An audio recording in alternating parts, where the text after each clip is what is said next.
All right, I want to make a series of short videos wrapping up some loose ends for this class. So I'm going to start with a distinction between information and knowledge.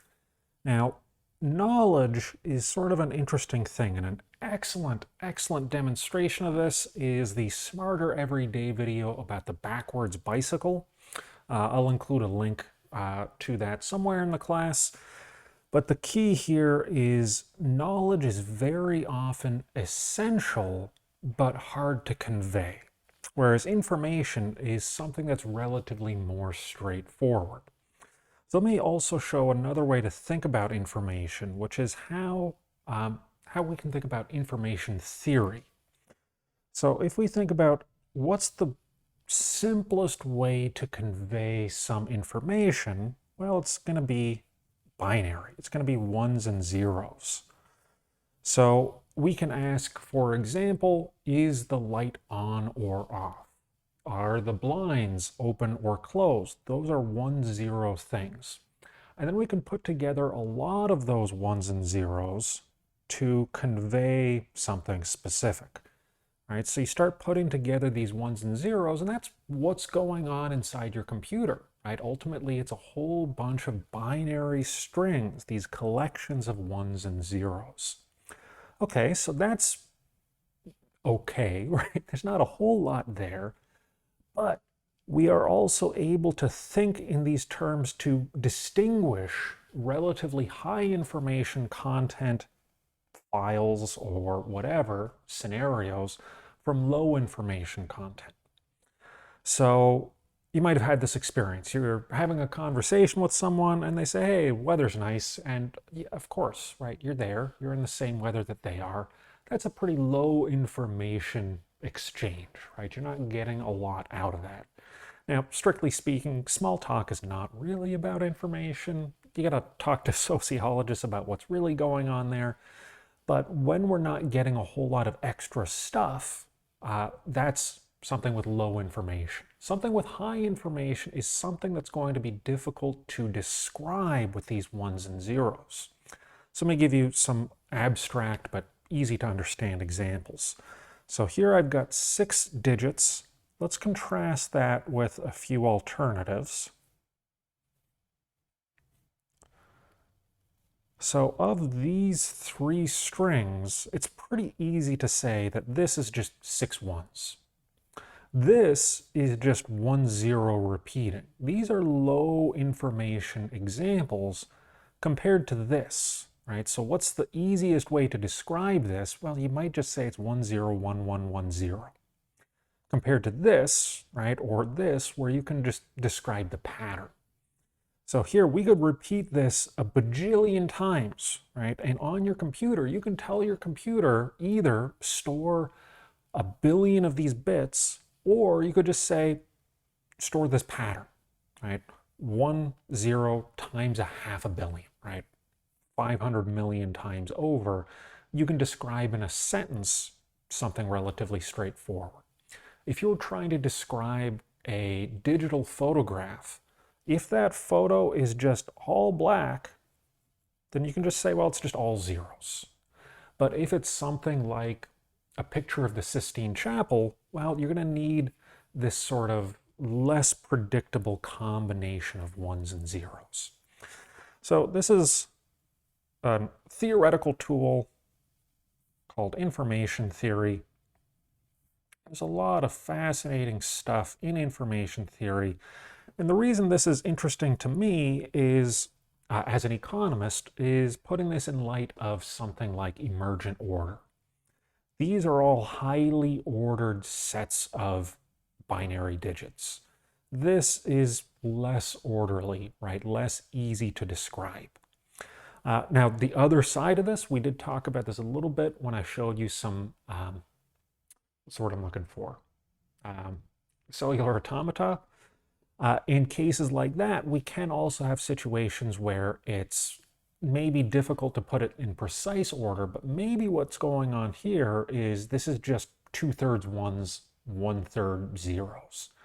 So if you've got a gray image, it might be that any particular pixel is hard to predict, you can't say, precisely what is going on in that image relatively easily. But you might just say, you know what, it's all gray, so we just say it's, relatively light gray with 2/3 ones. So something like that where you can describe statistically, that again could be a low information content file or concept or whatever, right? If you want to convey this information to, say, a central planner, low information content things are going to be easy. Now, contrast that with the idea of riding a bike. So maybe we all know, most of us know how to ride a bike. And if you were trying to tell someone, how do you ride a bike? You say, well, you do this thing with the pedals and you go fast and you balance and it's fine. But you can't convey the knowledge, right? You can only learn to ride a bike by riding the bike. You have to try, you have to fall, you have to skin your knees. That sort of knowledge, which we'll sometimes call tacit knowledge, is really hard to automate, right? So if we're thinking about something like, think about how you might provide value to a client in the future. If let's say as a lawyer, right? If what you're doing is just providing factual knowledge, such and such case said such and such thing, well, you just use your LexisNexis database. You just look it up, right? That sort of information is easy to automate. And as a lawyer, you're not providing a whole lot of value if that's all you're doing. But knowing how to use that information is something that is much more difficult and therefore much more difficult to automate. Now, there are, of course, exceptions. Things like how do you identify a cat was something that was impossible for computers to do 20 years ago, but now is super simple. So who knows what the future holds. But long story short, knowledge is much trickier than information. Information we can condense down and we can distinguish between high information, things that are hard to compress, versus low information, things that are easy to describe even if it's information about a lot of things, right? So we could say, for example, what is the state of all the light bulbs on campus? Well, a couple weeks ago when the campus was shut down, we might say, well, maybe they're all turned off, right? So however many thousands of light bulbs there are on campus, the state was a relatively low information state when the campus was closed. If we're talking about, say, 8 in the morning next September, when we're all going to be back, hopefully, that's going to be a much higher information process, although in that case you might even, again, think about it as a statistical problem where the relevant question might be, what's the average number, right? Or what proportion are turned on, rather than which specific ones are turned on. All right, let's use this to segue into a couple other notions. So one thing we can talk about is distinguishing between two types of statistical distributions. There are many statistical distributions, but very, very broadly, I'm going to kind of compress into the two most important families, and we talked about these in the textbook, or we didn't, Duncan Watts did, but very roughly, normal distributions and power law distributions. So normal distributions are things where there is sort of this nice simple average, and if we think about something like height, normal distribution is the way to go. Right? With a normal distribution, the basic thing that's going on, and here, by the way, is another sort of network thing. We think about how your chromosomes work and how those affect your height. So for example, you guys haven't seen me in person, but I'm a pretty tall guy. I'm somewhere over here.